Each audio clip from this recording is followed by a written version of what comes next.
చంద్రగ్రహణం రోజు చంద్రుణ్ణి, సూర్యగ్రహణం రోజు సూర్యుడిని రాహు మింగేస్తాడని అందరూ అంటారు. కానీ దాని వెనుక ఉన్న అసలు కథ ఏంటో మీకు తెలుసా?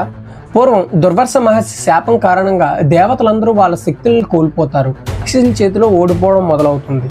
అప్పుడు విష్ణుదేవ్ ఆదేశం మేరకు దేవతలు రాక్షసులు కలిసి కేసరి సాగరం మదనం మొదలు పెడతారు. ఆఖరికి అమృతం బయటకు వస్తుంది. అప్పుడు అక్కడ ఉన్న రాక్షసులందరూ కలిసి ఆ అమృతాన్ని తాగేద్దాం అనుకుంటారు. అయితే అప్పుడే విష్ణుమూర్తి మోహిని అవతారం దాల్చి రాక్షసుల కళ్ళు కప్పి దేవతలకు అమృతం పంచుతాడు. ఇదంతా గమనించిన స్వర్బాహు అనే రాక్షసుడు దేవతలలో దూరి అమృతం తాగేస్తాడు. ఆ తాగడాన్ని సూర్యచంద్రులు ఇద్దరు గమనించి విష్ణుమూర్తికి చెప్తారు.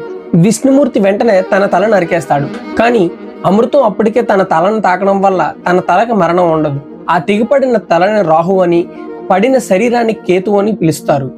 అయితే తనను పట్టించిన సూర్యచంద్రులను తరుముతూ దొరికినప్పుడల్లా మింగేస్తూ ఉంటారు.